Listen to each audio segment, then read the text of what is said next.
vous êtes ici sur Histoire et Portrait. Les francs-tireurs et partisans, FTP, représentent l'un des mouvements les plus actifs et emblématiques de la résistance armée en France pendant la Seconde Guerre mondiale.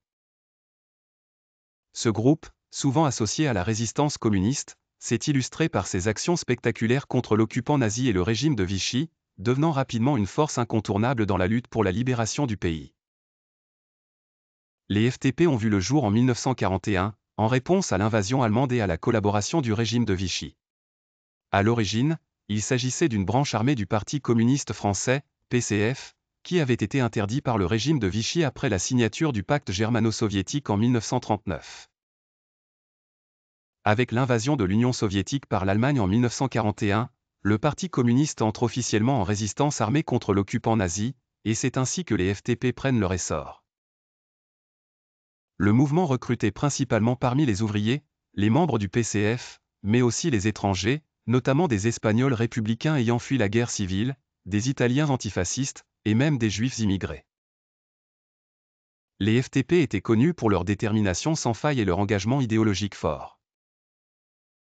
Les francs-tireurs et partisans se spécialisent dans les actions de guérilla urbaine, sabotage, attaques contre les convois militaires allemands, et assassinats de hauts responsables nazis ou collaborateurs.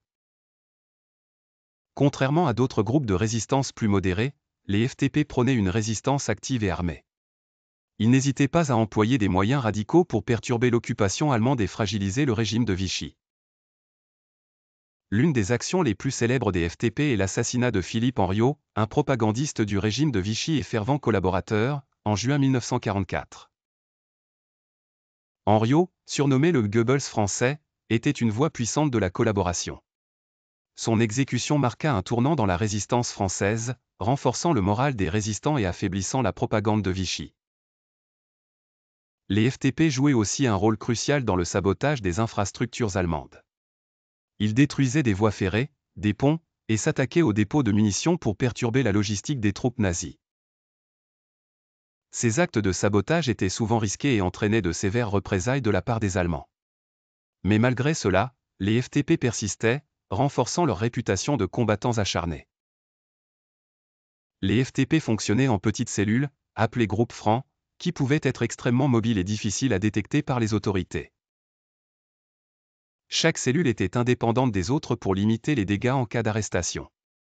Ces groupes étaient souvent composés de 5 à 10 membres, et leurs opérations étaient soigneusement planifiées pour maximiser l'impact tout en minimisant les pertes.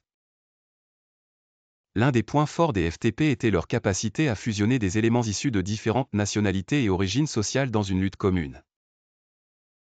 Par exemple, de nombreux combattants juifs rejoignirent les rangs des FTP pour lutter contre la persécution nazie.